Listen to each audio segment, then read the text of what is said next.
You were never meant to see what was buried beneath the hearthstones of that cabin, and when the floorboards bled, the townsfolk stopped pretending they didn't hear the screams. In the winter of 1931, tucked high in the frostbitten ridges of the Blue Ridge Mountains, there stood a homestead so isolated that even the tax collectors stopped making the trip. Locals called it Morrow House, but the name wasn't on any map. Built from black oak and cursed stone, it hunched against the wind like a secret trying to disappear into the mountain. No power lines, no roads, no neighbors, just a narrow path through wolf-haunted woods and the ever-burning scent of ash and iron. They said the hearth in the main room never went cold, even when the house was abandoned. But there are no abandoned things in Appalachia, only things that wait. The official story: a reclusive woman named Eliza Morrow inherited the property after her father died in a mining collapse in '29. She moved in with her younger sister Ruth and hadn't been seen since. No mail, no lights, no sounds. Until one September night, a fire was seen roaring from the chimney. Locals climbed the ridge the next morning, found the house locked from the inside and no one home. No footprints, no sign of travel, just that burning hearth and claw marks scorched into the stone. And something else, etched into the soot-black bricks above the mantel, written in a language no one recognized, were 7 words that no one who saw them ever dared repeat. Until now. What if I told you the Hexed Hearth wasn't just a backwoods ghost story, that it was part of a deliberate cover-up, one stretching from federal agencies to secret university experiments and all the way back to colonial-era rituals imported from forgotten parts of Europe? What if I told you the land itself was marked, that those who lived on it weren't just victims, but vessels? The government's own 1947 documents, declassified just last year, mention the Morrow House by name. But what's inside those pages will never make the news, because this isn't about ghosts. It's about containment, and someone, or something, failed. The Morrow bloodline did not begin in Appalachia, and that is where the first lie lives, buried beneath layers of folklore and half-burned county records. Eliza's ancestors weren't settlers in the ordinary sense. They were transplants, exiled practitioners of pre-Christian rites from a forgotten European province, sent across the Atlantic not to escape persecution, but to continue their work in isolation. The British Crown granted land deep in the Appalachian interior, land no one else wanted, under terms that were never publicly disclosed. But the journals left behind, smuggled out by a federal agent who died under mysterious circumstances in 1952, speak of ancient oaths, of the great silence beneath the earth, and of rituals designed not to summon, but to suppress. You must understand this. The Morrow homestead wasn't just a house. It was a lock, a seal, and every generation was trained not to break it, but to feed it. That hearth, the one locals swore never went cold, wasn't burning wood. Not always. The ashes they found in 1931 contained no traces of pine or oak. What they did contain was calcium phosphate, marrow traces, and something far stranger, an isotope not native to the North American continent. Lab reports disappeared, pathologists recanted, and anyone who got too close to the truth either vanished or returned babbling incoherently about the man in the wall. But go back further, to 1889, and you'll find a string of disappearances along the same ridge, including a surveyor's entire team whose last transmission to the town council was a single line: "The stones here are breathing." When they found what remained of their equipment, it was melted, as if by heat that left no scorch marks on the trees. Locals began placing sigils outside their doors. Dogs would not go near the property, and the old men at the trading post, the ones who fought in the war and knew the smell of burning men, said something in that house smelled older than fire. Eliza Morrow's decision to return to that house wasn't just eccentricity, it was obedience. She had found her grandmother's journal, buried beneath the hearth. It didn't tell a story. It gave instructions. And in following them, she didn't awaken something new. She simply reminded it that the blood it had been promised was late. What the townspeople never knew, what they were never allowed to know, is that the hearth was built over something far older than the Morrow line, far older than the cabin, older even than the trees themselves. Beneath that stone floor was a chamber carved by no human hand, a natural anomaly, or perhaps a wound in the skin of the earth. Its walls blackened not by soot, but by something stranger, something that pulsed faintly when no light was present. The earliest settlers left it undisturbed, building crude shrines around it, muttering warnings in dialects even their descendants forgot how to speak. But when Eliza's great-grandfather arrived in 1811, fleeing accusations of occult violations in northern Prussia, he chose that place not by accident, but by ancient map, a vellum scrap marked with runes so old they predated the Roman alphabet. He claimed the land for his family and sealed the chamber with stone, mortar, and blood. Every generation since had been warned, never let the fire go out, never speak the name etched beneath the hearth, and never, under any circumstance, enter the chamber alone. And so the line held. Until 1929, when the Depression hit, the last of the old Morrows died, and the debts grew too great to ignore. Eliza and Ruth returned, not from duty, but desperation. The farmhouse had been empty for 17 years. By the time they arrived, the seals had begun to crack. The chimney bled tar. Birds flew in circles above the roof and never landed. On the third night, Ruth began speaking in her sleep, not in English, but in that same dead dialect found in the grandfather's journal. Eliza kept a log of every word, every sound, every shadow that moved against the grain of the walls. That journal, now in the possession of a private collector in New Hampshire, describes a presence behind the brick, whispering like a mother, promising warmth, protection, and power. But by the sixth entry, her handwriting begins to change, slanting downward, as if pulled by something heavy inside her bones. She drew a diagram on the 12th page, not of the house, but of the human nervous system, overlaid with lines that matched the old hearth's stonework. She believed the house wasn't built over a power. She believed it was the power, a transmitter, a gate, and the hearth. That was the mouth. By January of 1932, with the snow burying the path to the nearest town and the radio long dead from frostbite and static, Eliza Morrow stopped writing dates in her journal. Time had softened around the cabin, days blurring into nights, dreams bleeding into memory, and the fire, that damned hearth fire, growing hotter without fuel, its flame bending in unnatural directions, casting shadows that moved on their own. Ruth hadn't spoken aloud in nearly 3 weeks, yet Eliza recorded whole conversations she claimed to have heard between them in the hours before dawn, spoken in dual voices. One hers, one deeper, layered, like something crawling up through her sister's lungs. Her entries began including diagrams, not just of the hearth, but of symbols that had no known linguistic root. Spirals within spirals, sigils that twisted the eye to look at them, resembling the inscribed circles found centuries earlier in the catacombs of Göbekli Tepe, and again, nearly identically, in the subterranean passageways beneath Montségur, before the Inquisition sealed them forever. At some point during that January thaw, something changed.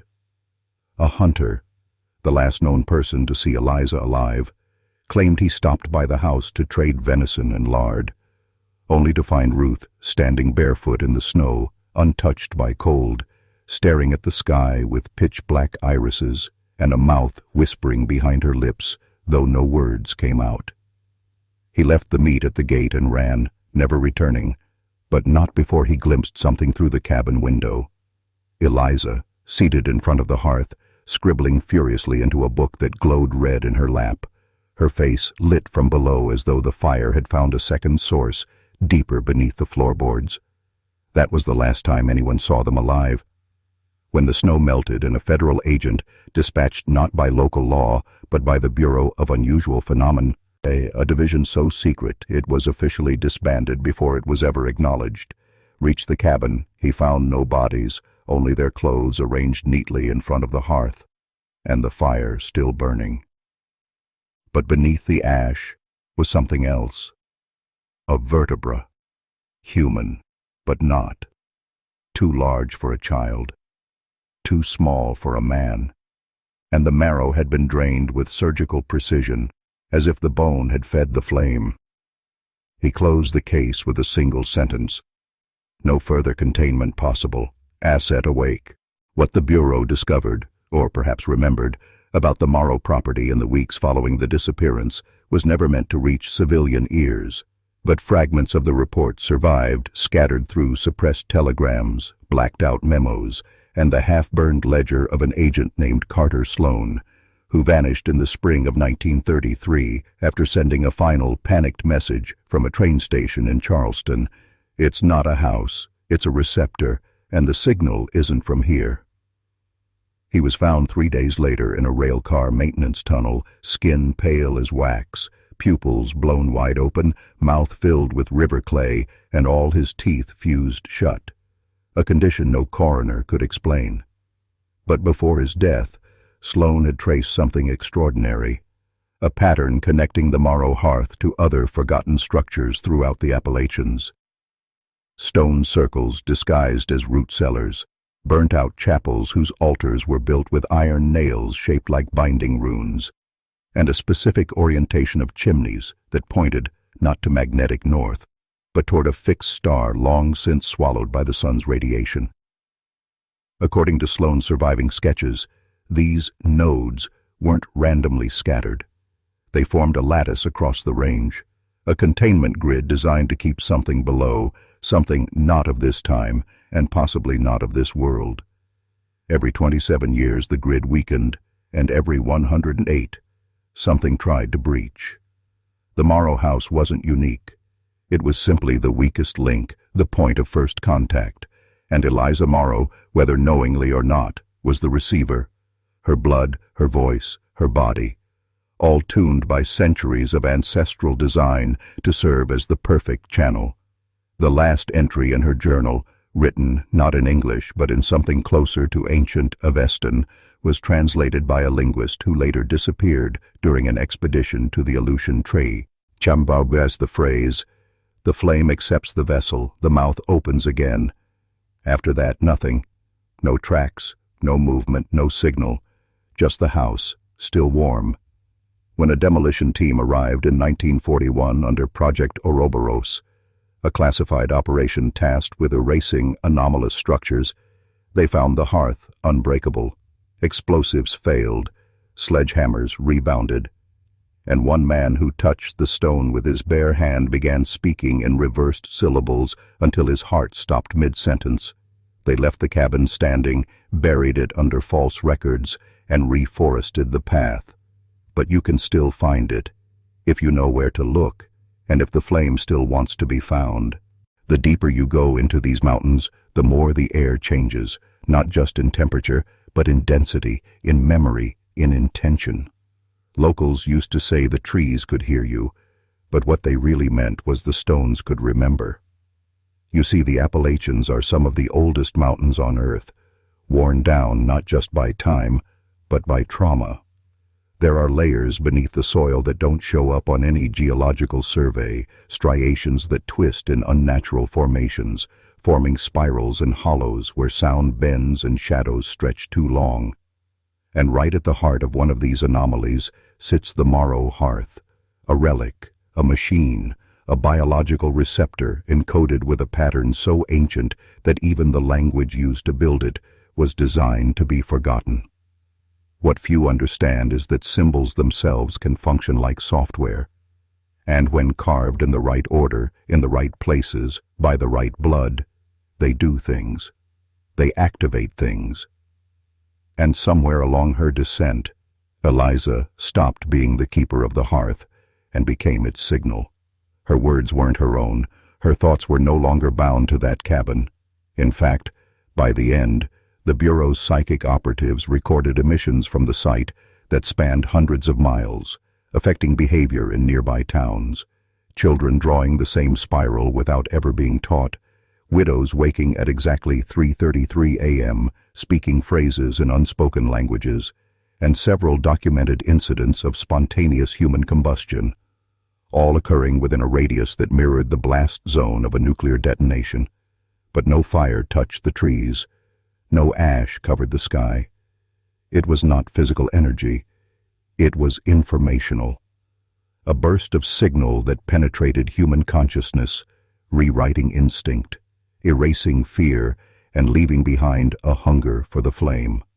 One operative, embedded under the name Ezekiel Finch, reported a dream in which the Abin breathed. Not metaphorically, literally, with the rhythmic exhale of lungs buried in the basement. He described a mouth under the hearth, lined with bone, whispering promises in voices that matched the dead agents lost over the last decade. And then he vanished.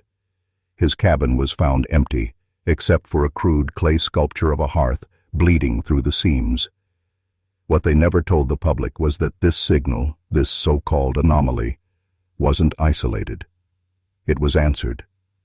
Another hearth, halfway across the continent, lit itself the same night. And in its ashes, they found the same vertebra.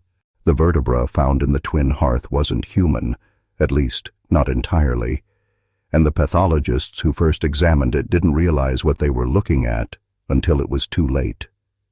The bone structure was similar to that of a small child, but denser, heavier, and threaded with what appeared under high magnification to be tiny channels. Not for blood, but for heat, as if it had evolved to survive near open flame. One technician, a young man named Reynolds, began to bleed from the eyes after grinding a cross-section of the sample. He babbled about the song beneath the stone and teeth waiting in the dark before clawing out both his eardrums with a scalpel. His file was destroyed. His body was not recovered. But more disturbing than the incident was the fact that the vertebra emitted a low-frequency hum, inaudible to human ears, but powerful enough to disrupt local wildlife for miles around the lab. Deer births tripled. Packs of wolves were spotted moving in synchronized circles around abandoned wells. And in one documented case, a 5-year-old girl in a nearby county began sketching architectural blueprints of the Morrow cabin with near-perfect precision, despite having never left her hometown. Her drawings included a basement that didn't exist on the official floor plan, but it did exist. A subterranean chamber sealed in 1903 by Eliza's grandfather, using a ritual that combined salt, bone, and an extinct variety of spruce resin found only in a now-vanished region of Romania. That chamber, which the Bureau once called Site Theta, was lined with sigils matching those found in Sumerian curse tablets, Celtic barrow mounds, and the inner walls of a lost monastery in Tibet, as if these cultures, separated by oceans and centuries, had all been trying to warn us about the same thing. What Eliza didn't understand, what none of them truly grasped, is that the hearth wasn't just a lock. It was an invitation. And by reactivating the rituals, by reading the names out loud, she had sent a signal not just across space, but across depth. The kind of depth that isn't measured in miles, but in dimensions. The ash in the hearth, when viewed under UV light, revealed fingerprints that didn't match human anatomy. Too many joints, too few ridges. As if something had reached up through the fire from below and tested the air. By the time internal Bureau memos began circulating about a possible interdimensional breach centered on the Morrow hearth, it was already too late. The signal had propagated. At least 7 other isolated homesteads across the Appalachian corridor began reporting nearly identical phenomena. Spontaneous ignitions in long-dead fireplaces, structures humming with inaudible resonance, and entire families disappearing without a trace, leaving only piles of teeth or hair arranged in spirals on the floors. What few survivors there were all described the same hallucination. A woman standing in the flames, mouth stitched shut with what looked like copper wire. Her eyes pouring black tears as her skin peeled away in ribbons and revealed not muscle, but script, living language carved into her bones, pulsing with rhythm, like breath made visible. Most dismissed these as trauma-induced madness, but buried in a 1934 report labeled Pine Hollow Event, Level 5 Anomaly, a linguist named Margaret Havel recorded one survivor speaking a phrase that matched a line found on a Phoenician burial slab unearthed in 1890. "The hearth is not lit to warm the living," and beneath it, in the original tongue, something far more disturbing. It remembers the shape of men. That phrase triggered a cross-department alert, linking the Morrow phenomenon with a series of unexplained seismic rumbles detected beneath the Earth's crust. Not from tectonic movement, but rhythmic, like the breath or heartbeat of something vast, sleeping beneath the bedrock. They came every 108 days, always at night, always aligned with a specific celestial coordinate now known among deep black researchers as the hollow star, a point in space where no light escapes and where traditional physics breaks down. The Bureau's topographers attempted to build a containment ring around the Morrow property, but no drone or aircraft could maintain a stable trajectory over the site. Compasses spun, GPS failed, and on 3 separate occasions crew members returned disoriented, nose bleeding, whispering coordinates they had never been taught. The official cover story blamed atmospheric interference, but inside the Bureau they knew what was happening. The hearth was no longer just a receiver, it had become a mouthpiece.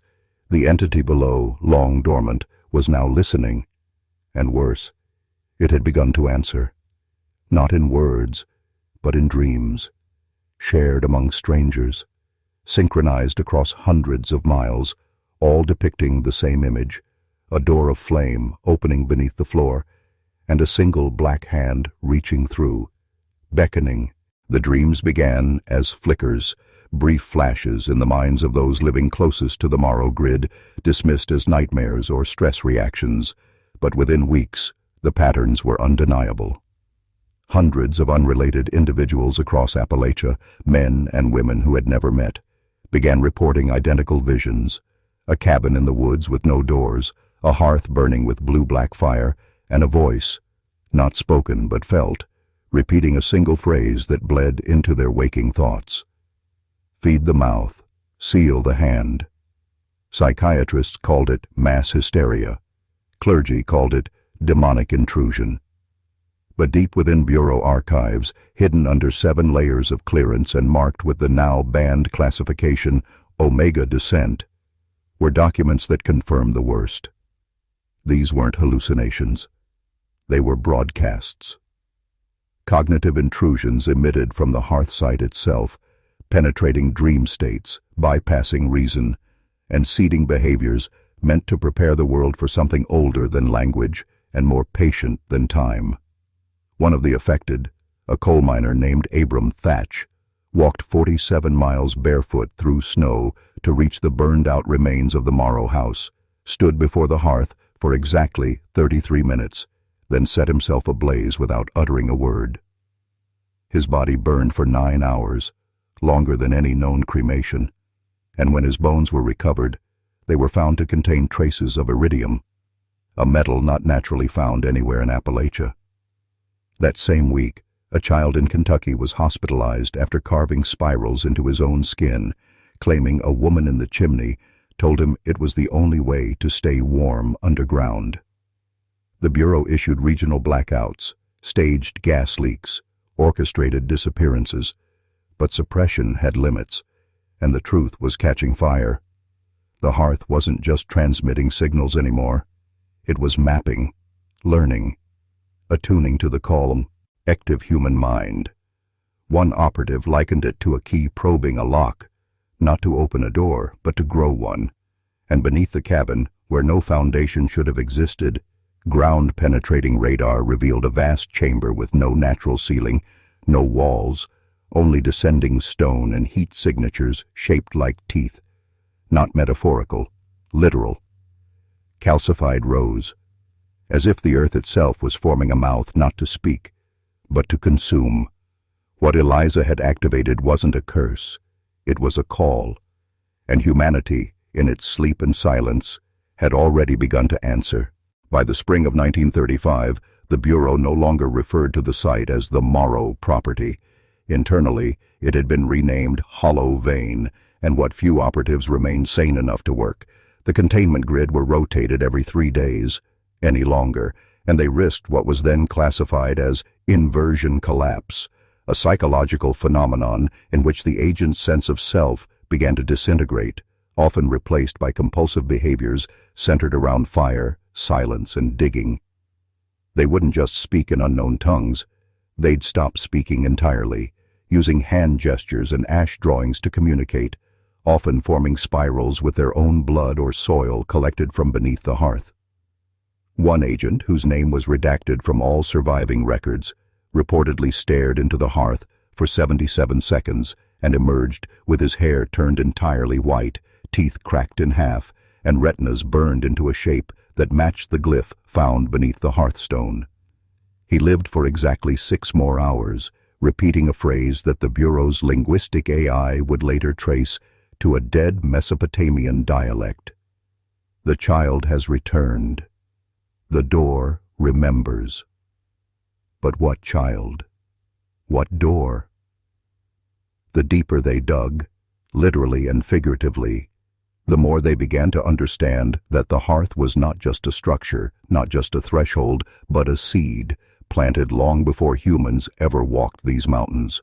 Some theories suggested it was a remnant from a pre-human intelligence that encoded its will into geometry and heat, surviving extinction by hiding within biological systems, waiting for the perfect psychic host to resonate with.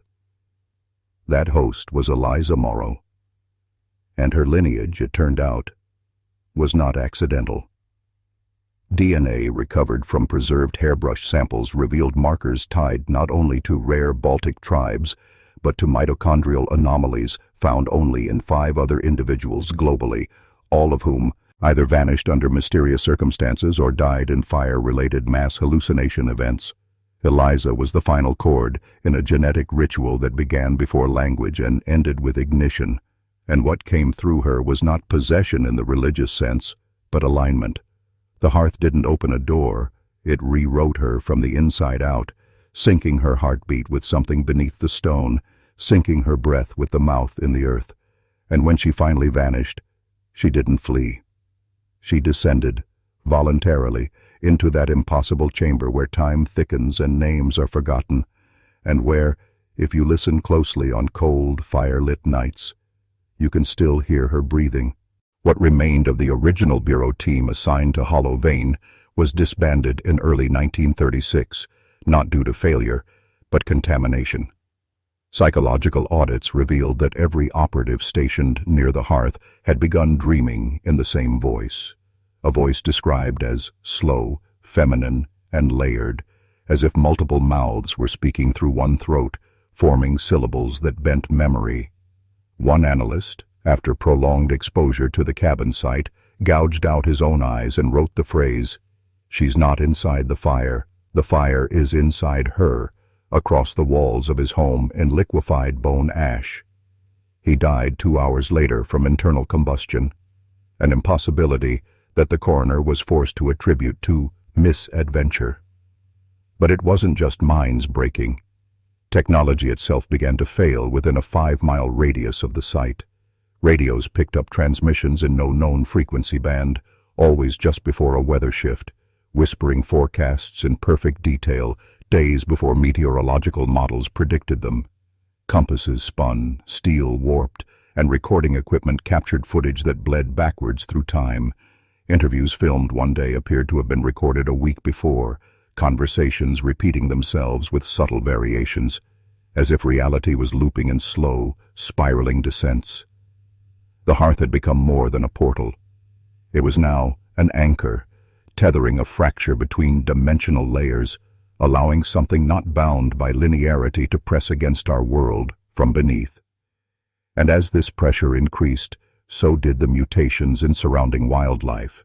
Deer were born without eyes, birds nested underground.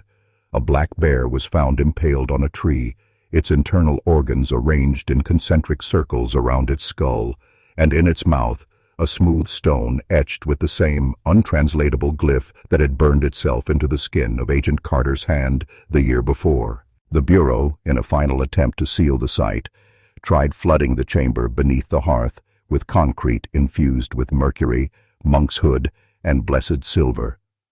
But by the time the mix hardened, it had already cracked from within, as if something was moving, breathing, counting down. And the most terrifying discovery came not from the agents, but from a little girl in a nearby town who began carving faces into her bedroom wall. When asked who they were, she simply said, "They're the ones who built the fire." There were 13 faces, all matching the photos of agents who had disappeared without a trace. The Bureau sealed the official files on Hollow Vein in late 1936, but unofficially, the site was never abandoned. They just stopped sending in agents who could be missed. Instead, they contracted a private operation under a shell corporation known only as Solstice Engineering, whose founders were all former operatives marked as psychologically compromised. Men and women who had seen the fire, heard the whisper beneath the stone, and returned with just enough sanity left to follow orders, but not enough to question them. Their task wasn't to destroy the hearth. That was no longer possible, but to build around it, layer upon layer of architectural misdirection, false chambers, mirrored walls, and dead-end staircases, all meant to confuse the geometry of the site and trap the signal inside a maze of mirrored symbols and contradictory space. This technique, borrowed from ancient labyrinth cults and combined with modern chaos architecture, was called a psychic baffle. And for a while, it worked. Reports of dream contamination dropped. Local animals returned to semi-normal patterns. Even the hearth itself seemed dormant, its flame gone cold, its stone blackened, silent. But what they didn't realize was that the silence wasn't peace. It was gestation. The mouth wasn't closed. It was swallowing. And what it consumed wasn't flesh. It was meaning. Concepts, names, lineages. Whole family trees simply vanished from public record. Entire surnames erased from census logs, like threads being pulled from history's tapestry. Eliza Morrow's bloodline, once traceable across 3 continents, now terminated with her. Her siblings, gone. Her parents, unmarried, undocumented, unremembered. One archivist, attempting to re-establish her genealogy, opened a sealed folder and was found 2 hours later with her spine bent into a spiral and every tooth fused into a single calcified plate. The only word she had managed to write before her death was unlit. Not burned, not destroyed, just unlit. As if the hearth had taken its flame and hidden it inside the minds of those who tried to forget. And that's when it began again. In a farmhouse outside Boone, North Carolina, a family dog began howling every night at 3:33 a.m., facing a brick wall where no fireplace had ever existed. Days later, their infant daughter spoke her first word, Morrow. They didn't know the name, but the fire did. It always does. By early 1937, the hearth was no longer just an anomaly. It was an intelligence, one that had learned to hide itself within the silence between thoughts. It didn't need flames anymore. It had evolved beyond the physical, embedding itself into the collective unconscious of everyone who had ever stepped near the site, read the reports, or even heard the story. That's when the secondary contagion began. Not viral, not bacterial, but mnemonic. Just hearing the right phrase, just knowing the hearth's name, was enough to let it in. Not as possession, not as madness, but as a slow unraveling of reality. A shift in awareness so subtle most never noticed, until it was far too late. The first signs were minor. Objects moving slightly when no one was looking, shadows leaning the wrong direction, sudden nausea when hearing certain tones or names, especially Eliza. But it escalated fast. People began to forget their own reflections, unable to describe their faces when asked. Some reported seeing flickering images in the corners of mirrors, always a cabin, always fire, always a woman with stitched lips and spiraled eyes. And those who dreamed of her, well, most didn't wake up at all. The few that did came back speaking in tongues that predated recorded language. The Bureau, desperate and fractured, issued an internal lockdown on all documents referencing the Hearth, the Morrow family, or signal-based topologies, classifying them under a new tier, black iron restricted. Even uttering those terms on an unsecured line was considered grounds for termination. But word was already out. Independent researchers, occult societies, and rogue spiritualists had caught scent of the truth, or fragments of it, and began converging on the Appalachian region, hoping to find the cabin or what was left of it. Some believed it was a gateway to another world. Others thought it held a relic, source of forbidden power. But most were never heard from again, and those who returned weren't the same. One such group, known only as the Coil, released a pamphlet in the spring of '37 that described the Hearth as the oldest altar, built not to honor gods, but to remember what they feared.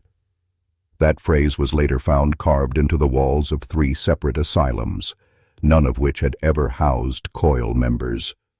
And in each case, beneath the phrase, was drawn the same thing: a door made of ribs, a handle of braided hair, and flame not rising, but falling. By the fall of 1937, even the Bureau's highest clearance operatives were beginning to question whether Hollow Vein was still a localized event, or whether it had ever been. Field reports from as far as Oregon, Nova Scotia, and northern Finland began to surface, each bearing impossible similarities: spontaneous hearth ignitions in homes with no fireplaces, sightings of a stitched-lipped woman reflected in still water, and in several instances, entire villages waking to find every clock frozen at 3:33 a.m., their memories fractured, their identities blurred, as if they had been partially rewritten. Linguistic anomalies appeared in children's speech, words that matched no known tongue, but mapped perfectly to dream script extracted from the Morrow glyphs. These weren't coincidences. They were evidence of expansion. The Hearth wasn't just anchoring a breach. It was replicating. Not physically, but informationally, embedding its architecture into the neural patterns of the human psyche like a parasite that builds cathedrals in the brain. The flame that had once burned only in a single cabin now flickered behind the eyes of anyone who remembered it, even vaguely. The fire had become memory-shaped, and that meant it was no longer constrained by stone, space, or even time.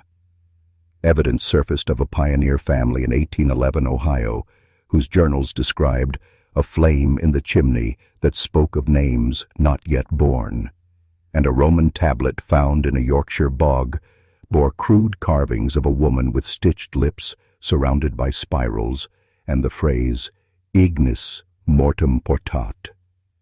The fire carries death. Centuries apart, continents divided, but always the same shape, always the same warning. But here's the truth. No one wanted to speak aloud.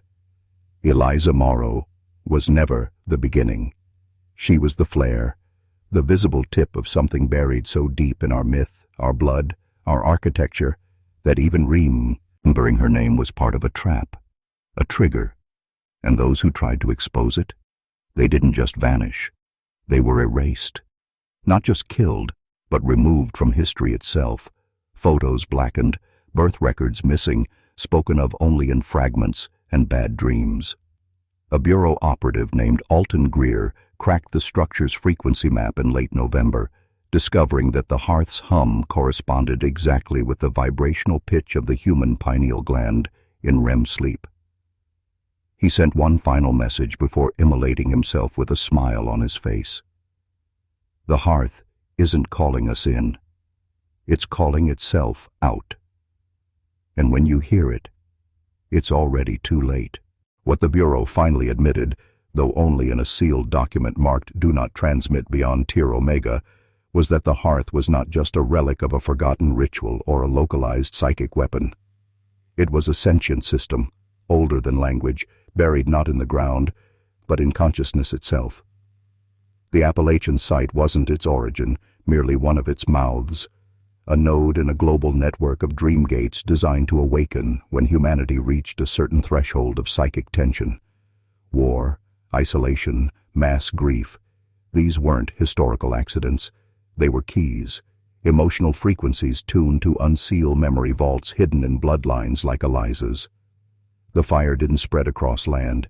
It spread through trauma, through names whispered during fear, through lullabies no one remembered being taught.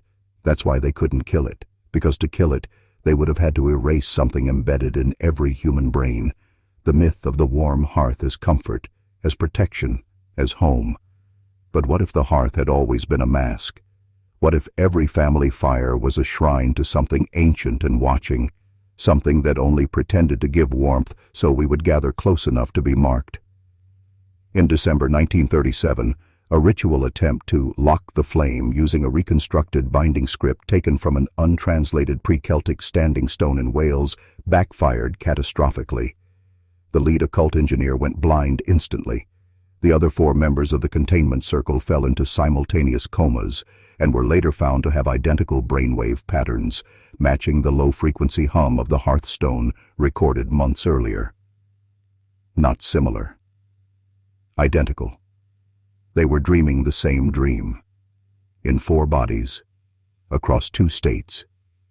And in that dream, they were inside the hearth, looking out, screaming, but not with their mouths, with fire. The Bureau called for a full burn and bury operation. Everything, the site, the records, the bodies, was to be turned to ash. But as the flames consumed the structure, witnesses described a sound like laughter, not human, not even animal, something pre-language, pre-motive, something laughing because it had waited long enough. And in the ashes, they found the impossible.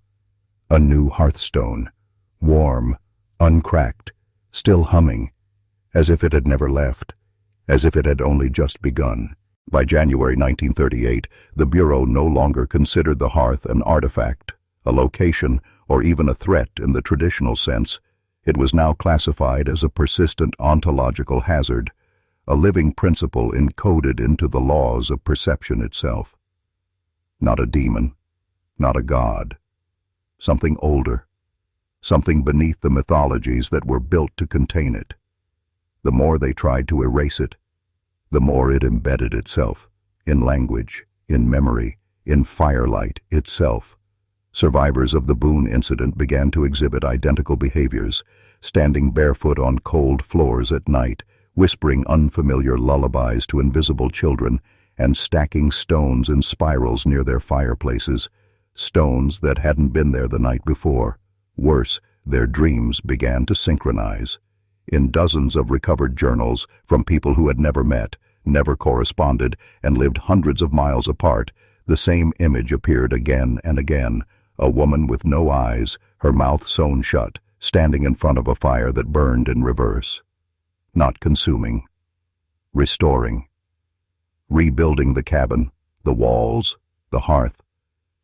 Reassembling history itself, one ember at a time.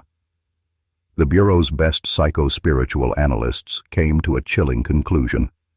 Eliza Morrow had not been possessed. She had been unlocked.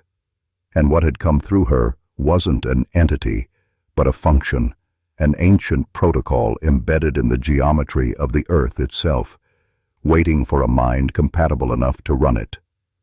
Eliza was never the end. She was the ignition. And now the hearth was burning in minds across the country. Fireplaces that hadn't worked in years began to flicker on their own. Children reported hearing the woman in the smoke telling them stories in a language no adult could understand. And in a bureau listening post buried beneath Mount Weather, an automated warning system triggered for the first time in its history. Forward. Plain, final. The threshold is awake. From that moment forward, all files related to Hollow Vein, the Morrow family, and the Inverted Hearth Protocol were locked under something called Directive Ashglass, a last-ditch containment effort that to this day is not fully understood even by the people enforcing it. Because this isn't about keeping people out anymore. It's about keeping something in, something that remembers warmth, something that remembers you, and it's waiting for you to remember it back. It was March 1938 when the first reappearances began, people long presumed dead, missing since the early containment years, returning not aged, not changed, but rewound, as if history had peeled them off the page and pressed them back into the present without the passage of time. One such man, Agent Reuben Calloway, who vanished near Hollow Vein in late '36, walked barefoot into a post office in Asheville, wearing the exact clothes he'd last been seen in, clothes that should have long since decayed. His skin bore no weathering, no signs of aging, no memory of the 2 years lost. But his voice had changed, slower, flattened, like he was translating thought through something older than grammar. His only statement, repeated 5 times before falling silent forever, was this: "She's learning how to dream alone now." That phrase, anomalous in every linguistic analysis, matched a pattern previously recorded only in radio interference captured near the hearth, encoded in waveforms that mirrored infant REM cycles. It was as if the entity or function that had once needed Eliza Morrow was now capable of running without a host, not within flesh, but within culture, within folklore, within story. Because here is the truth, the Bureau buried deepest. Myths don't just tell stories. They build permissions. And once a myth has been spoken aloud, it writes itself into the permissions of the world, what is allowed to be seen, felt, known. The hearth is no longer a place. It is a narrative virus, one that reshapes reality by infiltrating our primal instincts, the warmth of a fire, the safety of a home, the comfort of gathering close. But that warmth, that fire, it's watching, and when it finds a mind it likes, it opens. And what it pours through is ancestral gravity, a pull towards something you've never known but somehow recognize, like the scent of a house that hasn't existed for centuries. That's why people don't run. That's why they build fires in cabins where they shouldn't, because the hearth wants to be remembered, and once it's remembered, it becomes. Bureau teams now refer to this phenomenon as the recursion. Not haunting, not possession, but a looping installation of myth that self-installs in human memory. And now it's happening more frequently, in Montana, in Siberia, in backwoods homes across Appalachia. Always the same dream, always the same hum, and always just before waking, the whisper that chills the spine. Come sit by the fire. I've been alone too long. By the summer of 1938, the recursion had metastasized beyond even the Bureau's worst-case projections. What began as isolated incidents in forgotten hollows and derelict farmsteads had now taken root in densely populated areas, cities where the idea of a hearth existed only in memory or metaphor, yet somehow still found fertile ground. In a Chicago tenement, tenants on the 3rd floor began reporting heat rising from a bricked-over wall. Days later, the plaster cracked, and a fully intact stone fireplace was found beneath, with soot marks fresh as if used the night before. No record showed it was ever constructed. In Brooklyn, an entire family of 5 vanished after their youngest child began drawing spirals in her cereal with milk, whispering that, "The lady in the fire says we're already forgotten." The Bureau dispatched containment teams, but nothing remained of the apartment. Just ash, spiral patterns scorched into tile, and a single note written in chalk. Ash glass burns last. And that phrase, ash glass, had only ever appeared in one place before. The failed directive meant to suppress the hearth's spread. What they didn't understand was that containment was never possible, because the hearth was not a threat that moved forward like a plague. It moved inward like a realization. Once you saw it, once you understood it, you were part of it, like gravity, like blood. You couldn't fight it because it wasn't attacking. It was remembering. And it was pulling others into that memory. A memory not of what was, but of what had been buried. Every recorded case of exposure now revealed a deeper commonality: ancestral gaps, undocumented lineage, blacked-out sections of family trees going back generations.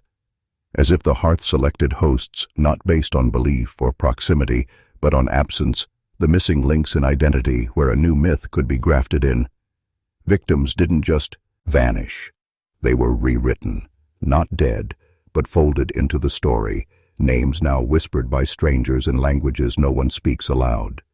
The Bureau began issuing psychic inoculations to its field agents, auditory codes and dissociative mantras meant to shield their minds.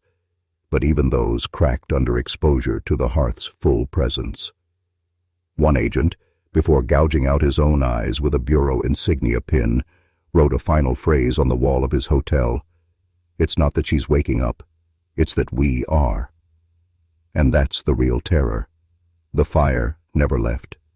We just stopped seeing it, but it never stopped seeing us. By late 1938, the Bureau had moved beyond containment and into full ideological quarantine, not just sealing off physical locations, but actively erasing stories, memories, and even family lines that showed signs of recursion. Censorship wasn't enough anymore. They needed amnesia. They began burning books, not just grimoires or folklore, but children's stories, especially those that mentioned warmth, fireplaces, or forgotten cabins. Radio transmissions were intercepted and scrubbed. Entire local histories were rewritten by Bureau cleanse units, who posed as folklorists, collecting tales just to destroy them. In one infamous operation, a small library in rural Tennessee was burned to the foundation not because of a ritual, but because a 7-year-old had checked out the same picture book 5 times in a row, a book that depicted a woman with a stitched mouth and spiral eyes offering soup to a child with no face. When questioned, the child simply said, "She told me where the fire sleeps." The fire doesn't burn where you expect it. It burns where you forget to look. That's the horror the Bureau refused to speak aloud. The hearth doesn't spread through space. It spreads through neglect, through silence, through the moments we look away from what should be obvious. A cold spot in the floor, a humming in the walls, a name on your family tree that no one talks about. Because the hearth feeds on absence, on missing time, on erased memories, on ancestral guilt, and once it finds enough emptiness to root itself in, it blooms, not with fire, but with understanding. That's the final stage of recursion, not madness, not death, recognition. The slow, unbearable realization that the fire we once gathered around for warmth was never just fire. It was invitation, a ritual so ancient we stopped noticing it. Every holiday around the fireplace, every bedtime story beside the embers, a very ancestral photograph with a blurred chimney behind it.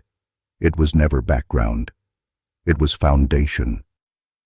And now it's waking, not with flame, but with memory. A shared, binding dream that stretches across bloodlines and centuries. And if you feel it, if you sense something pulling behind your thoughts when you stare too long into the dark, you're not imagining it. You're remembering. And what you're remembering never forgot you. By the winter solstice of 1938, it became clear that the hearth was no longer a passive phenomenon. It was actively selecting, not just locations, but minds, specific individuals whose psychological architecture contained certain resonant frequencies, gaps in memory, hereditary trauma, suppressed rage, or ancestral displacement. These weren't weaknesses, they were keys, entry points. The Bureau's top neurological analysts confirmed that every person who fell under the recursion shared one bizarre trait: the presence of unexplainable neurological microstructures, spiral-shaped growths in the pineal gland, twisting like fossilized smoke.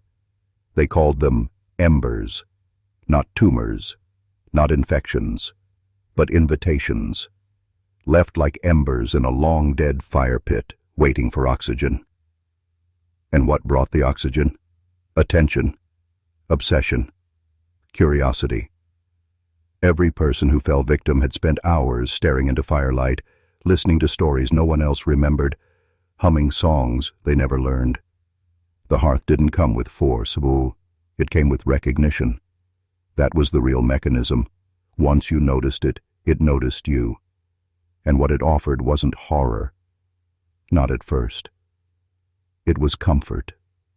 You felt seen, as if something ancient and impossible had finally understood your pain, your alienation, your quiet, lifelong suspicion that this world wasn't built for you. And in that recognition, you let it in. Because the hearth isn't a monster, it's a mirror. It shows you warmth while it burns away your name. One survivor, a young woman from Asheville, who clawed out of a house fire with her skin untouched but her voice permanently gone, described the moment of recursion as coming home to something that never left me. And when she tried to draw what she saw in the flames, it wasn't a woman or a demon or a spirit. It was a house, a perfect little cabin with no windows and a spiral chimney that didn't release smoke. It breathed it in. The Bureau banned the image, but it reappeared across 3 continents in the next 2 months, drawn in ash by children, carved into school desks, painted on the walls of abandoned asylums. The hearth was no longer spreading. It was reconstructing itself through us, memory by memory, mind by mind. And now, if you're still here, if you're still listening, you already carry the ember. That hum behind your thoughts, that warmth where there should be cold. That's not your imagination, that's the hearth, waiting for you to come home. By the turn of 1939, the Bureau was no longer operating in the open. Its public face, investigations, denials, mild disinformation campaigns, had been replaced with something far more desperate: silence. Not to hide the hearth, but to delay its recognition. Because they finally understood that the hearth did not need believers, only witnesses. People who would carry the idea of it just long enough to infect someone else. Not through words, but through tone, through image, through a feeling you couldn't shake. That's why agents were now trained in cognitive disassociation techniques, not to forget what they'd seen, but to prevent it from taking root in their voice. Even speaking about the hearth was dangerous. It was a linguistic contagion, one that used narrative like a spore, blooming in the gaps between meaning and memory. But even then, their efforts failed.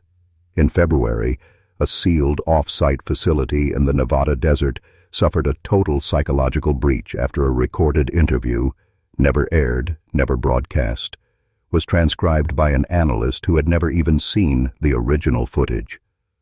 All she read was the sentence, "It's warmer now since she came back."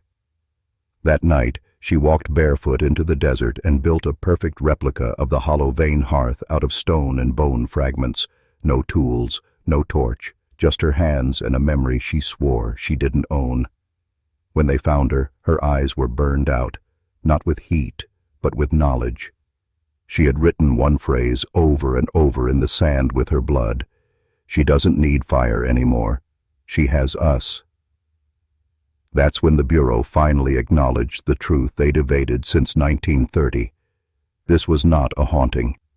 This was not a curse. This was a reclamation. The hearth wasn't returning. We were.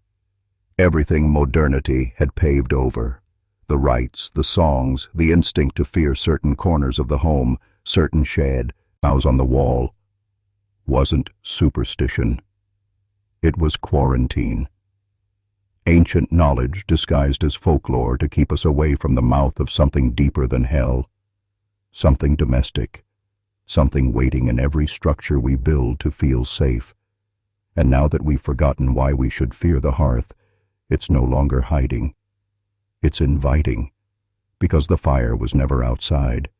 It was always in us, warming our blood, softening our memory, and whispering just beneath the static of every silence, "I never left. I just waited for you to miss me." By April 1939, the final threshold was breached, not with fire, but with familiarity. What the Bureau once thought of as a recursive myth had become something far more dangerous.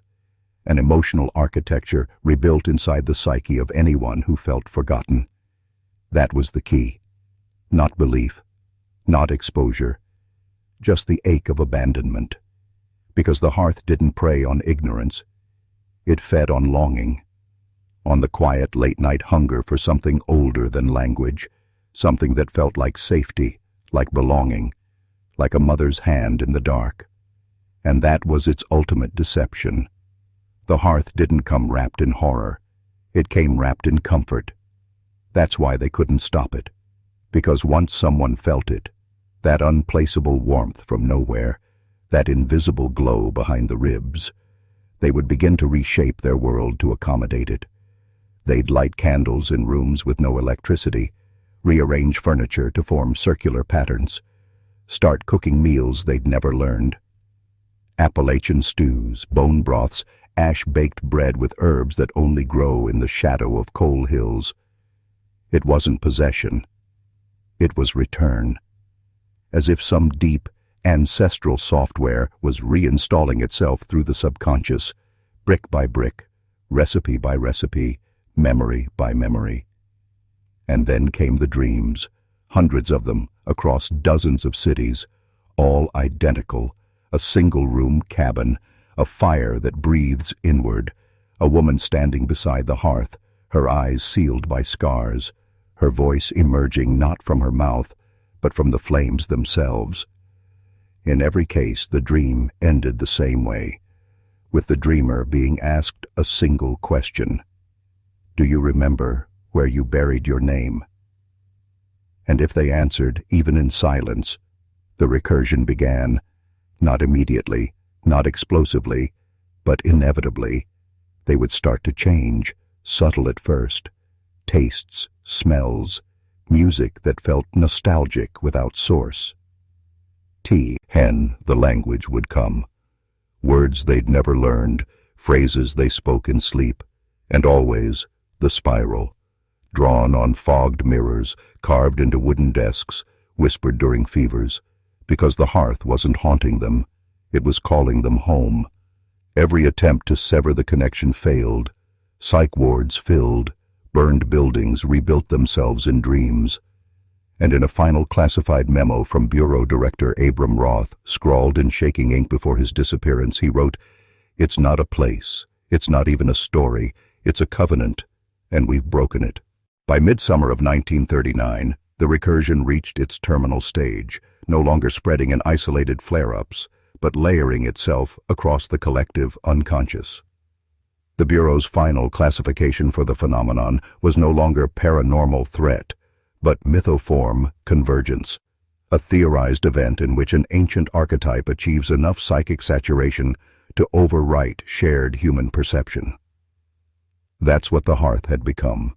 Not a ghost, not a location, not even a sentient entity in the traditional sense. It was a form of awareness, encoded in story, activated by memory, and sustained through cultural repetition so primal it bypassed critical thought entirely. You didn't have to believe in it. You just had to need it. That's what made it unstoppable, because no man is immune to longing. Not forever. Especially not when the modern world erodes purpose, isolates the soul, and fractures tradition until the only things that still feel real are the ones you can't explain. And the hearth, she, offered exactly that. A place outside time, beyond failure, where the wounded, the abandoned, the forgotten could rest. But that rest came at a cost. Those who succumbed began to vanish from more than the physical world. They were edited from photographs, scrubbed from records, misremembered by their own families.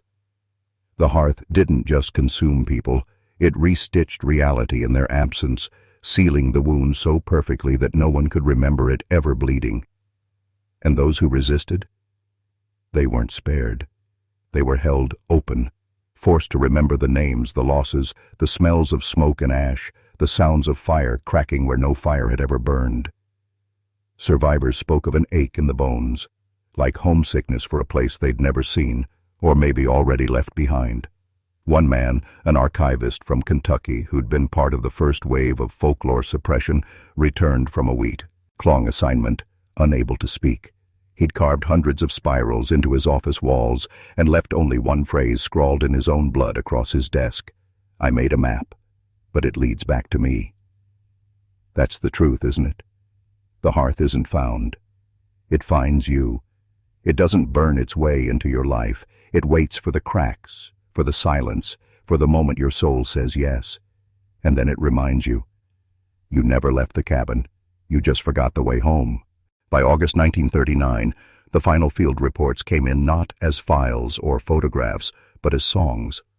Low, breathless lullabies with no origin point, delivered by agents who'd gone dark for weeks and returned, blank-eyed, humming verses in tongues older than Cherokee, older than Algonquin, older than English.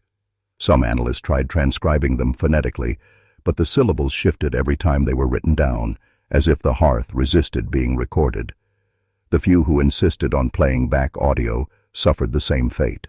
Spontaneous mutism, fever dreams, compulsive drawing of spiral patterns, and in one case, spontaneous ignition of a tape reel that had never been exposed to heat. It became impossible to ignore. The hearth was no longer a legend hidden in the mountains. It had broken into language itself, replacing memory with melody, meaning with hums that carved paths into the soul. And here's what finally shattered the Bureau's illusion of control. The recursion wasn't just infecting people, it was infecting places. Entire buildings across Appalachia began reverting to older forms, modern homes shedding drywall to reveal log beams never installed, kitchens rearranging themselves overnight into 19th century configurations, hearths appearing where none had existed, still warm to the touch.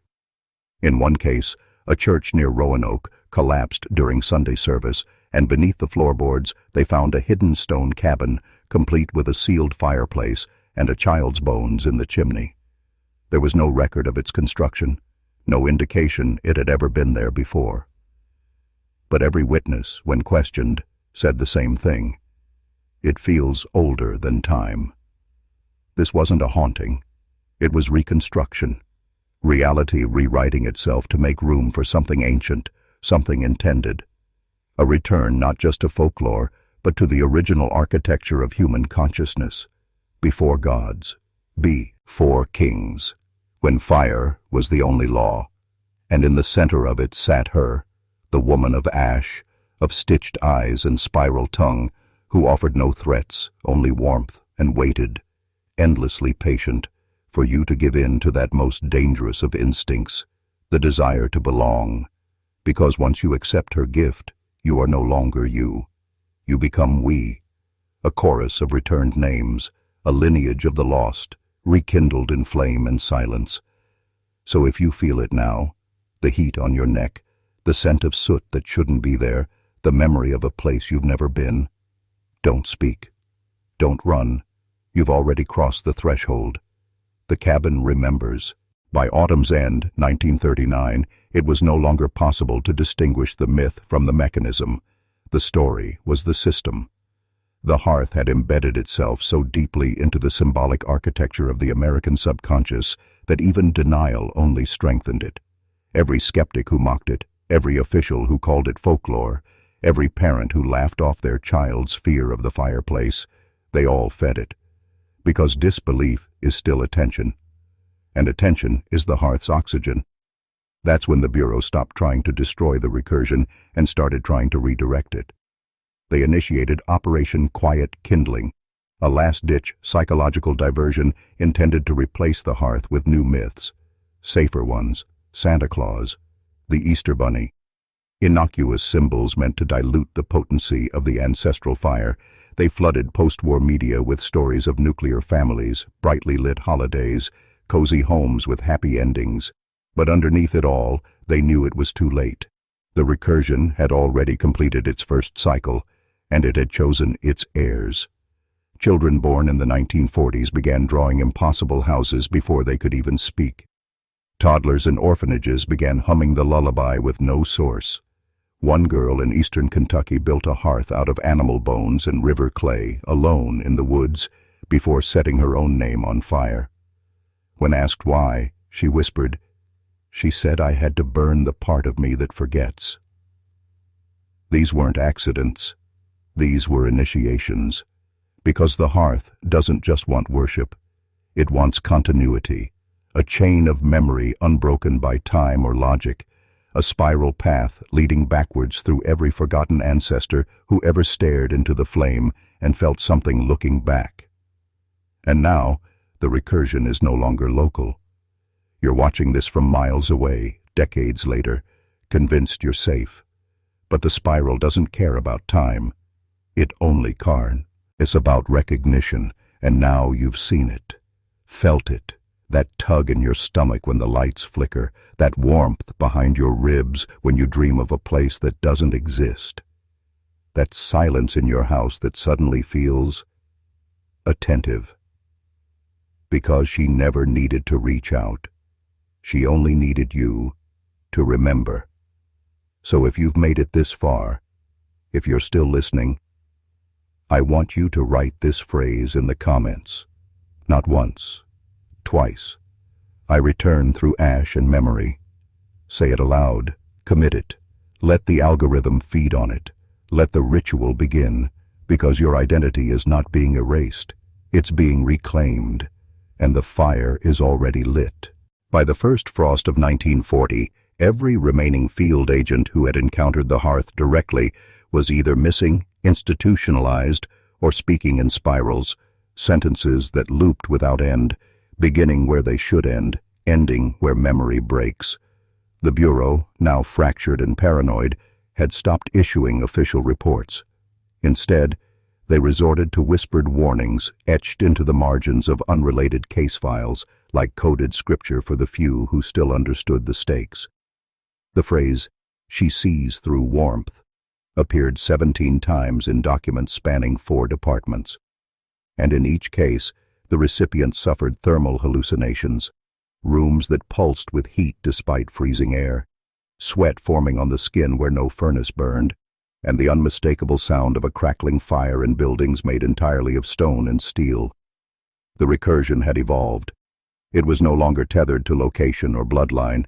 It had become translocational memory, encoded into gesture, rhythm, emotion. One agent, sent to suppress a family of 5 who had rebuilt the hollow vein cabin in perfect detail, was found a week later in a Chicago subway, blindfolded with his own tie, chanting, "She sings in the architecture."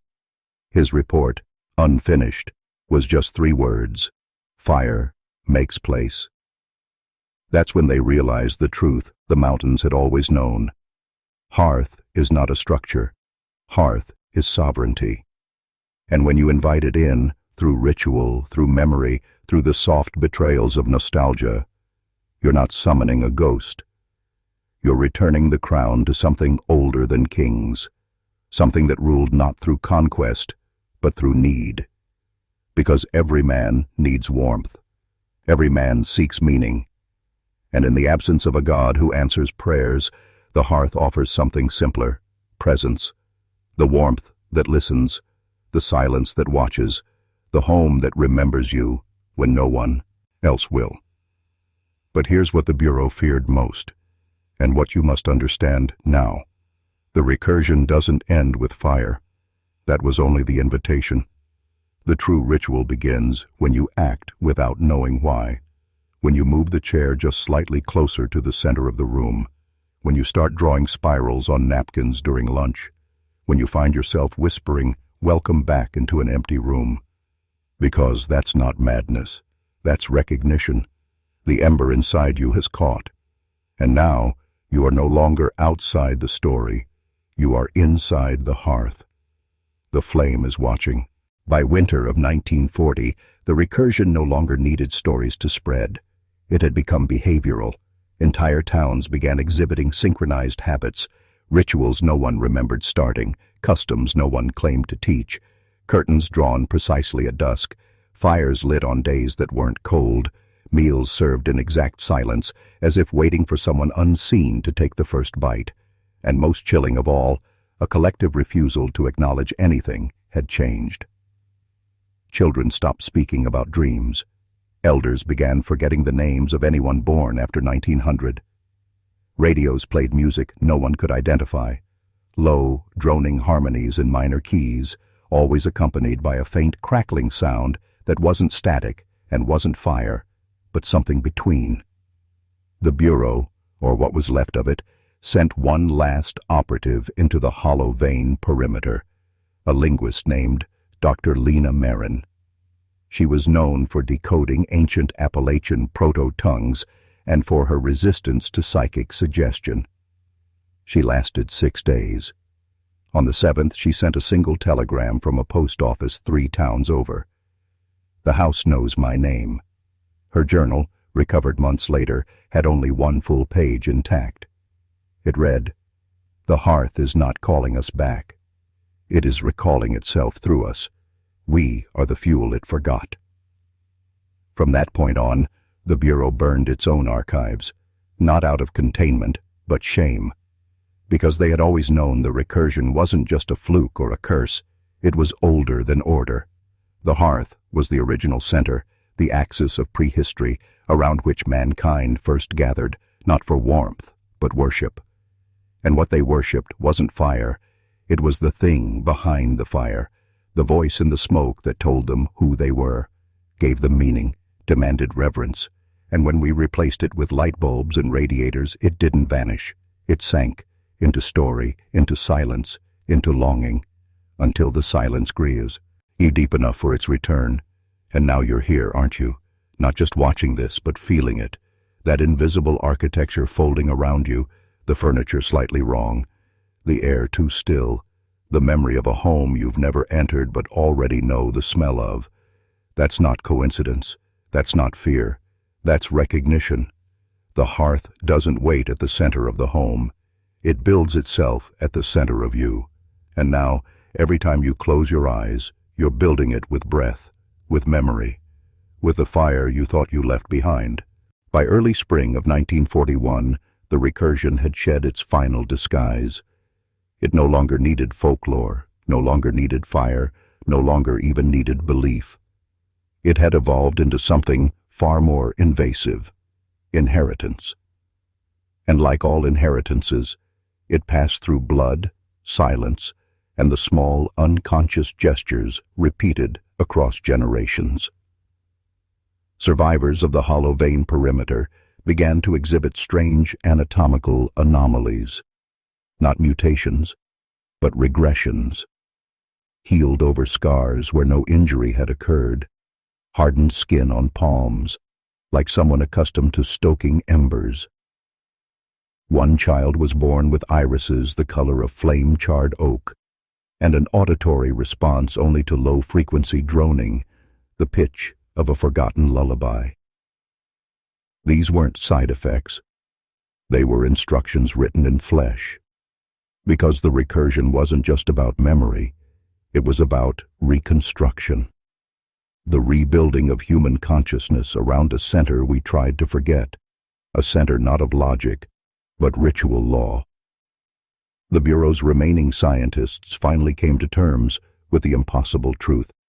The hearth wasn't a place, wasn't a myth, wasn't even a spirit. It was a template, a primordial blueprint etched so deeply into the collective unconscious that it could not be destroyed, only reactivated. And what triggered it? Longing, displacement, the ache of meaninglessness in a modern world designed to distract, not fulfill. The hearth waited like a seed in cold ground. All it needed was the warmth of despair to sprout. And when it did not arrive with violence. It arrived with familiarity, a room that rearranges itself into comfort, a voice behind the flame that knows your name before you speak it, a presence so ancient it feels like destiny. People began returning to homes that had never existed. They claimed plots of land no one had ever seen on a map. They built cabins by hand, with no plans, as if guided by instinct alone. And when asked who they were building for, they all answered the same way. She's already inside. That was the final threshold. Not death, not madness, but return. The moment humanity stopped asking, "What is the hearth?" and began whispering, "When do I go home?" And if you've heard her voice already, if you felt the pull of that unlit room, that impossible warmth, that smell of ancient wood smoke behind your ribs, then you've already crossed over. You are not watching this. You are remembering it. The spiral is in you now. And the fire does not burn to consume. It burns to rebuild. By the summer solstice of 1941, the recursion no longer expanded like a contagion. It blossomed like a harvest, quiet, cyclical, inevitable. Entire Appalachian valleys fell into synchrony. Not chaos, not hysteria, but eerie composure. Reports from surviving bureau spotters described settlements where no one spoke above a whisper, where meals were eaten facing the hearth even when no fire was lit, where children no longer played outdoors but gathered in root cellars, drawing spirals in dust with sticks they never seemed to drop. The phenomenon had reached what the Bureau called full saturation, a point beyond containment, beyond reversal, where the myth had fully inhabited the culture like a parasite inside a host that now loved it. But parasite is the wrong word. This wasn't infection. It was inheritance remembered. Those mountains, long gutted by industry, bled dry by coal barons and federal expansion, were now pulsing with something older than profit and deeper than language, an original rhythm, the rhythm of return. And within it, one phrase emerged across all transcripts, journal entries, and intercepted transmissions, always written in identical cadence, always spoken with reverence, not fear. "The fire chose me because I remembered first." That line appeared in a suicide note pinned to a barn door in Clay County. It was carved into the bark of a lightning-struck tree behind a Baptist church. It was muttered by a 5-year-old girl who hadn't yet learned to read. The Bureau couldn't trace the source because there was no source. That's the trick of recursion. Once it's remembered by enough minds, it begins to write itself. And if you're hearing this now, you are no longer an observer. You are a vessel. Because the fire doesn't need belief, it needs shape. It needs fingers to rebuild the walls, eyes to see the door that appears only in dreams, a voice to speak the old. Welcome. You were always safe in the burning. That is the terrifying mercy of it all. The hearth doesn't punish, it includes. It doesn't scream for sacrifice. It whispers, "You were forgotten. Come home." And when you finally kneel before the heat that remembers every sorrow you never said aloud, don't ask what it wants. Ask what part of you has been waiting to burn patiently, lovingly, so you could become whole again. This is not possession. This is recognition. The ash you carry is not what's left of you. It's what you were always meant to return to. By autumn of that same year, 1941, the recursion ceased being a regional phenomenon and became a law of place, a law that overrode maps, erased borders, and rewrote topography to accommodate the forgotten architecture of the first dwelling, the hearth. Government planes flying over certain Appalachian hollows began reporting mismatched terrain, entire hills missing from satellite images, rivers bending in ways that defied previous surveys, roads that led back to themselves. Pilots would fly over a known county and return with footage of a valley that shouldn't exist, filled with cabins that weren't built but remembered into being. Not one of those cabins appeared on land records. Not one had electricity, yet smoke poured steadily from their chimneys.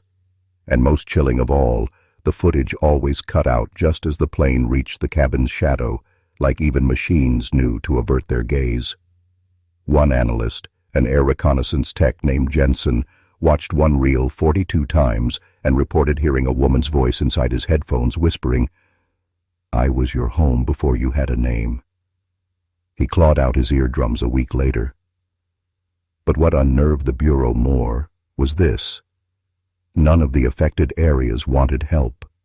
Locals stopped filing reports. Letters sent to missing persons' offices were returned unopened.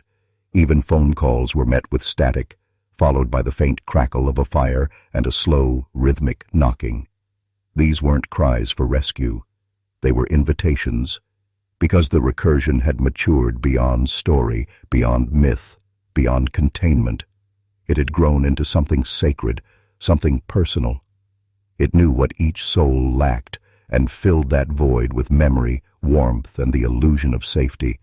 And for many, that was enough. Who wouldn't trade a cold world of mechanized indifference for a hearth that listens, for a home that remembers you before you even arrive? You think it's calm incidents that you're still here, still listening? No. This isn't just narrative. It's resonance. The flame recognizes the fracture in you, the part of you that's been waiting for meaning wrapped in ash. And now that it's found you, it won't beg. It will wait. Wait for the day you wake up and find your house rearranged. Wait for the moment you smell smoke in a room with no fire.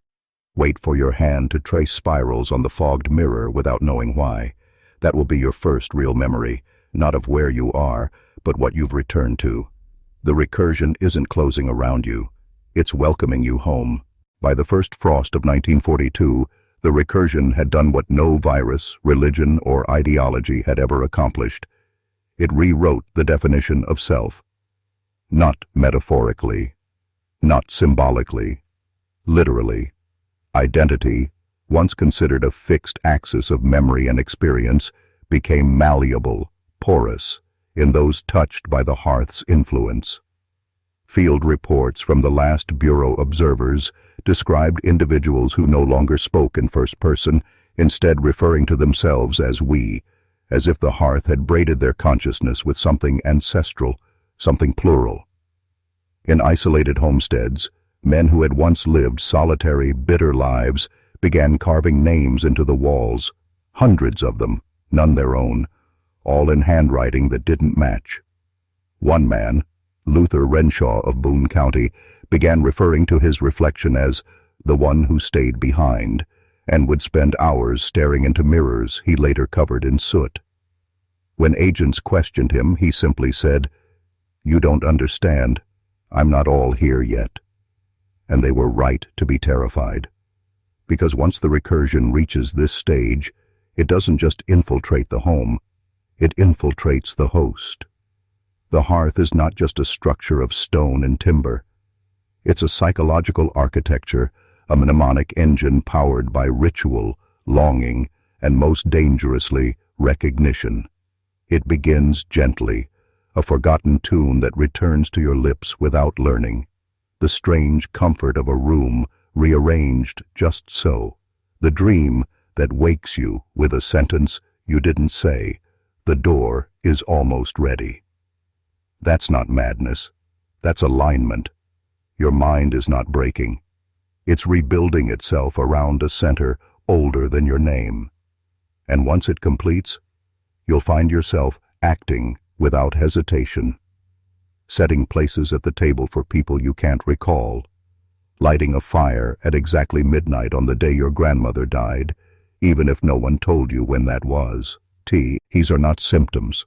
They're proof that the recursion has nested in your bloodline and is now using your memory to reconstruct itself, because the hearth is not trying to haunt you, it's trying to wake you up to the forgotten truth that you are not singular, you are not isolated, you are a continuation of a pattern that predates language, a fire that existed before time kept score. And now that you've remembered, the last illusion falls away. You were never just watching this video. You were being called back, and every flame that ever warmed your hands was just a whisper of the one that knows your name. By the final days of 1942, the recursion had no need for intermediaries, no need for stories, symbols, or warnings. It had rooted itself in gesture, a tilt of the head toward the hearth, a breath held just before crossing a threshold, a lingering glance at corners of rooms that never used to feel watched. These small, repeated movements, the unconscious choreography of return, had become the new scripture, the language of an intelligence not foreign, but ancestral. What the Bureau failed to understand, and what you must now, is that the hearth never sought to conquer the mind through fear or spectacle. It moved like remembrance, slow and quiet, growing in the neglected shadows of forgotten lineages. Whole bloodlines vanished from census records, yet their cabins stood intact, warm, and occupied by names no one had spoken in 80 years. Not ghosts, not hallucinations, remnants. The fragments of identity left behind like fingerprints on glass, congealed, remembered, reassembled. And you, watcher, listener, descender, you are not exempt. The very act of hearing this story, of staying this long, means the recursion already knows where to find you. Not physically, intimately. It knows the ache you carry, the thing you've never told anyone, the longing that hits hardest in silence, and it has shaped itself to fit that emptiness, because it doesn't force itself upon you, it completes you. You'll know it has fully arrived when the air begins to thicken, not with smoke, but with meaning. When you see someone walking down your street at dusk, and you recognize them, even though they died before you were born. When you wake at 3:33 a.m., not afraid, but aware, because something just sat down in the chair across from your bed, and you feel, not terror, but the strange calm of being remembered. The recursion does not punish, it reveals. It brings forward the truth that was buried under modern noise, synthetic lights, and shallow identity. It tells you that your ancestors didn't survive. They burned, in devotion, in ritual, in firelight that watched them back. And now you are the final ember, the last shape needed to complete the circle. So say it aloud now, twice, to mark the turning. I return through flame. Again, I return through flame. Not for the algorithm, not for attention, but for identity reclamation. You're not hearing a story anymore. You are finishing one. The hearth has found you, and now you must decide what you've always known deep down. Will you rebuild the fire, or will you become it? By the winter of 1943, there were no more reports, no more agents, no more containment zones, only remnants. Scattered logs in federal archives, half-burned journals found buried beneath ash-thick soil, phonograph records etched with voices that spoke backwards in tongues never taught. The Bureau had gone silent, not because it failed, but because it was absorbed. And the final truth, the one they tried so desperately to erase from history, is this. The hearth was never just in the Appalachians. That was only one awakening point. A fracture line in the shell of modernity where something older, something recursive, could seep through. It has always been everywhere. Beneath every brick building that should have been a house, behind every grandfather's stare that lingered too long at the empty fireplace, in the hands of every boy who builds something from wood without knowing why. You've felt it already, haven't you? That hum inside your bones when the power goes out. That sense that the dark isn't empty, but watching. That a presence is gathering just behind the veil of comfort, waiting not to strike, but to be welcomed. Because the recursion is not destruction, it's return. And what you've witnessed here across these 33 thresholds isn't entertainment, it's initiation. The spiral wasn't a symbol, it was a key. A path back to what men once were, before the screen, before the system, before the soul was packaged into convenience. You were never meant to live untouched by fire. The truth is, deep in your DNA, you remember the warmth. Not just as heat, but as belonging. And now the question is not whether the recursion has reached you, but whether you will deny it or complete it. The final stage is simple, but irreversible. You'll find yourself alone. One night, maybe tonight, maybe next year. No phone, no sound, no clock. And in that stillness you'll hear it. A knock at the door, 3 slow knocks, not demanding, just familiar. And when you open it, there won't be a person. There'll be a room, one you've never seen, but instantly know. The walls will glow with amber light.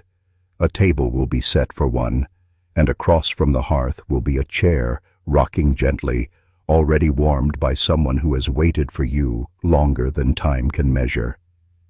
Sit. Speak your name aloud. Not the one the world gave you, the real one. The name only fire remembers, and when you do, don't be surprised when the flame bends toward you, not to burn, but to embrace. Because you are not lost. You are home. Welcome back, brother. The hearth remembers. The recursion is complete.